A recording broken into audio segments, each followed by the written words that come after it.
மக்களே, இன்னைக்கு அரசியல் களத்துல செம்ம இன்ட்ரெஸ்டிங்கான சில டெவலப்மெண்ட்ஸ் நடந்திருக்கு. ஒரு பக்கம் ராகவா லாரன்ஸ் அரசியலுக்கு வரப்போறேன்னு சொல்லியிருக்காரு. இன்னொரு பக்கம் டிஎம்கே தன்னோட தேர்தல் தோல்விக்கான காரணங்களை ஒன்னு அனலைஸ் பண்ண ஆரம்பிச்சிருக்காங்க.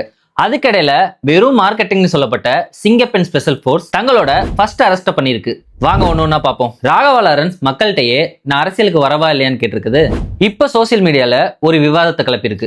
ஆனா இந்த மேட்டர்ல எனக்கு தோன்ற கேள்வி என்னன்னா, லாரன்ஸ் அரசியலுக்கு வந்தா அதுல என்ன தப்பு? யோசிச்சு பாருங்க. எந்த அரசியல் அதிகாரமும் இல்லாம பல வருஷமா சமூக சேவைகள் பண்ணிட்டு வரவர். படிப்பு, மருத்துவ உதவி, ஏழை மக்களுக்கு உதவி, மாற்றுத்திறனாளிகளுக்கு ஆதரவுன்னு அவரோட பேரு பல நல்ல விஷயங்களோட இணைஞ்சிருக்கு. அதனாலதான் சில பேர் சொல்றாங்க, இவர் அதிகாரமே இல்லாம இவ்வளவு பண்ணவரு, அதிகாரம் கிடைச்சா இன்னும் அதிகமா தானே பண்ண போறாரு. ஆனா இதுக்கு இன்னொரு பக்கமும் இருக்கு. ராகவா லாரன்ஸ் அரசியலுக்கு மட்டும் வராருன்னு சொன்னா அது ஒரு மாதிரி.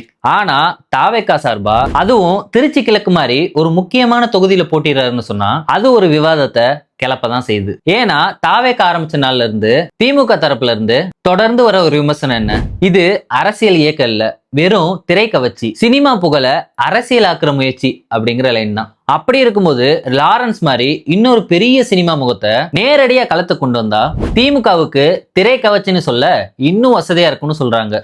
அது மட்டும் இல்லாம திருச்சி கிழக்குலயே ஐஏஎஸ் சகாயமும் தாவேகா சார்பில் போட்டியிட போறான்னு ஒரு பேச்சும் ஓடிக்கிட்டு இருந்துச்சு. அது உண்மையா இருக்கும் பட்சத்துல சகாயத்தை தேர்வு பண்ணா டிவிகே கவர்மெண்ட்டுக்கு பிளஸ் அமையும்.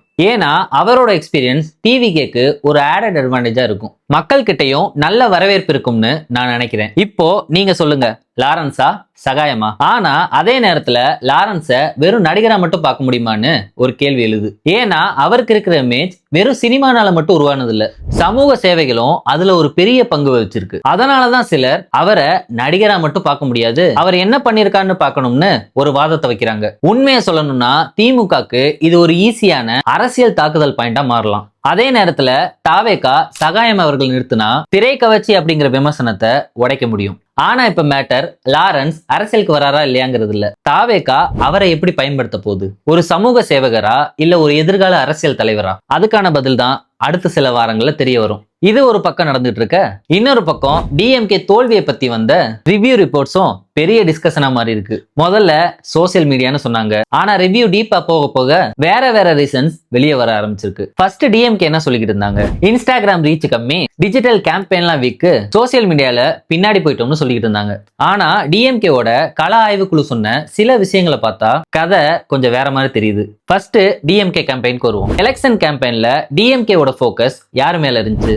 பாஜக, டெல்லி, மோடி, ஒன்றிய அரசு. ஆனா கிரவுண்ட்ல மக்கள் பேசினது யார பத்தி? விஜய், டிவிகே.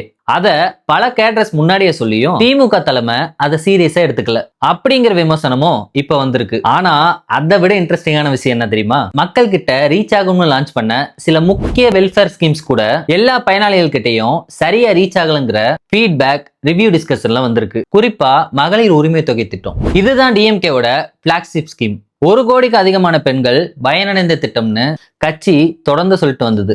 ஆனா கிரவுண்ட்ல என்ன நடந்துச்சு? தகுதி இருந்தும் கிடைக்கல, அப்ளை பண்ணியும் ரிஜெக்ட் ஆயிடுச்சு அப்படிங்கிற கம்ப்ளைண்ட் நிறைய இடத்துல கேட்க முடிஞ்சு. வெல்ஃபேர் ஸ்கீம்ஸ் இருந்தது உண்மை, மகளிர் உரிமை தொகை இருந்தது உண்மை, ஃப்ரீ பஸ் டிராவலும் இருந்துச்சு. ஆனா ஒரு ஸ்கீம் அனௌன்ஸ் பண்ணா மட்டும் போதுமா? அது எல்லாருக்கும் சரியா ரீச் ஆச்சா? தகுதி இருந்தும் கிடைக்காம போன மக்களோட மனநிலை என்ன? கிரவுண்ட்ல இருந்த அதிருப்திகள் என்ன? இந்த கேள்விகளுக்கு பதில தேடாம இன்ஸ்டாகிராம் அல்காரிதம் மேல மட்டும் பிளேம் போட்டு முடிக்க முடியுமா? உண்மையை சொல்லணும்னா சோசியல் மீடியா ஒரு ஃபேக்டரா இருக்கலாம். ஆனா எலெக்ஷன் ரிசல்ட் டிசைட் பண்ணது ரீல்ஸோட வியூஸ் இல்ல, மக்களோட ரியல் வியூஸ் தான். அதனால இப்போ மேட்ரு இன்ஸ்டாகிராம் இல்ல, கிரவுண்ட் ரியாலிட்டிய டிஎம்கே எவ்வளவு லேட்டா புரிஞ்சுக்கிட்டாங்கிறது தான். இன்னொரு செம்ம மேட்டரும் டிஎம்கே ஆய்வுக்குழு கண்டுபிடிச்சிருக்கு. சேகர் பாபு என்னவோ அவர் தொகுதியில ஜெஸ்டர், அதுல யாருக்கும் சந்தேகம் இல்ல. ஆனா இப்ப பேசப்படுற விஷயம் அவர் எடுத்த சில முடிவுகள் டிஎம்கே பேக் ஃபயர் ஆயிருக்குமோ அப்படிங்கிறது தான். குறிப்பா இந்து சமய அறநிலையத்துறை மூலமா நடந்த சில கோவில் அறங்காவலர் குழு நியமனங்கள், டிஎம்கேக்காக பல வருஷமா வேலை பார்த்த நிர்வாகிகள் இருக்க, சில இடத்துல ஏடிஎம்கேல இருந்து வந்தவங்களுக்கும் குறிப்பிட்ட வட்டத்துக்கு நெருக்கமா இருக்கவங்களுக்கும் பொறுப்புகள் போனது கட்சிக்குள்ளேயே பெரும் அதிருப்தியை ஏற்படுத்திருக்கு. So Instagram campaign welfare scheme ஆரம்பிச்சது இப்போ பார்ட்டிக்குள்ள இருந்த அதிருப்திகள் வரைக்கும் டிஸ்கஸ் பண்ணப்பட்டிருக்கு. சரி, அடுத்து டிவிகே கவர்மெண்ட் சைட்ல ஒரு இன்ட்ரெஸ்டிங் டெவலப்மெண்ட் நடந்திருக்கு. சிங்கப்பெண் ஸ்பெஷல் போர்ஸ் லான்ச் பண்ணும்போது இது வெறும் மார்க்கெட்டிங் ஸ்டென்ட் தான். பெரிய பேனர், பெரிய அனௌன்ஸ்மெண்ட், அதுக்கப்புறம் ஒண்ணும் நடக்காதுன்னு நிறைய பேர் கிண்டல் பண்ணாங்க. ஆனா இப்ப என்ன நடந்துக்குன்னு தெரியுமா? லான்ச் ஆன சில நாட்களுக்குள்ளேயே சிங்கப்பெண் ஸ்பெஷல் போர்ஸ் தங்களோட ஃபர்ஸ்ட் அரெஸ்ட் பண்ணிருக்காங்க. அயனாவரம்ல ஒரு பெண்ணை பாலியல் துன்புறுத்தல் செய்ய முயற்சி பண்ண ஒருத்தரை கம்ப்ளைண்ட் வந்த உடனே ஐடென்டிஃபை பண்ணி அரெஸ்ட் பண்ணிருக்காங்க.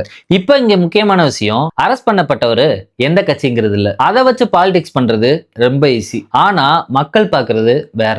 ஃபோர்ஸ் கிரியேட் பண்ணாங்க, அது ரெஸ்பான்ஸ் கொடுத்தா அதுக்கான ஃபர்ஸ்ட் டெஸ்ட்ல அட்லீஸ்ட் ஆக்ஷன் எடுத்திருக்காங்க அப்படிங்கறது தான் மேட்ரு. ஏன்னா தமிழ்நாட்டுல புதுசா ஒரு டாஸ்க் ஃபோர்ஸ் அனௌன்ஸ் பண்றது கஷ்டம் இல்ல, அத கிரவுண்ட்ல ஒர்க் பண்ண வைக்கிறது தான் கஷ்டம். சிங்கப்பெண் ஃபோர்ஸை விஜய் கவர்மெண்ட் அனௌன்ஸ் பண்ணும்போது woman safety, rapid response, special patrol, drone சர்வேலன்ஸ்னு பெரிய ப்ராமிசஸ் சொன்னாங்க. அதுக்காக தனி ஃபோர்ஸ் உருவாக்கப்பட்டது. இப்போ ஃபர்ஸ்ட் ஆபரேஷன்ல ஆக்ஷன் எடுத்திருக்காங்க. ஆனா உண்மையான சேலஞ்ச் இனிமேல் தான் ஆரம்பம். ஒரு அரெஸ்ட் பண்றது ஈஸி, அத 6 மாசம், 1 வருஷம், 5 வருஷம்னு கன்சிஸ்டன்டா மெயின்டைன் பண்றதுதான் கஷ்டம். பஸ் ஸ்டாண்ட்ல இருந்தாலும், ரயில்வே ஸ்டேஷன்ல இருந்தாலும், ஸ்கூல் காலேஜ் ஏரியால இருந்தாலும் பெண்கள் கம்ப்ளைண்ட் கொடுக்கும்போது இமீடியட்டா ரெஸ்பான்ஸ் கொடுக்க முடிஞ்சதா? கிரைம் நடக்கிறதுக்கு முன்னாடி பிரிவென்ட் பண்ண முடிஞ்சதா? அதுதான் இந்த ஃபோர்ஸோட ரியல் சக்சஸ் மெஷர். ஆனா ஒரு விஷயம் மட்டும் சொல்லலாம், வெறும் மார்க்கெட்டிங் தான் சொன்ன நிலையில இருந்து ஃபர்ஸ்ட் அரெஸ்ட் பண்ணிருக்காங்க அப்படிங்கிற நிலைக்கு வந்திருக்கு. இப்போ அடுத்த கேள்வி, இது வெறும் ஒரு சிங்கிள் அரெஸ்டா இல்ல தமிழ்நாடு உமன் சேஃப்டிக்கு உண்மையான கேம் சேஞ்சரா? அதுக்கான பதில் அடுத்த சில மாதங்கள்ல தெரியும். இந்த வீடியோல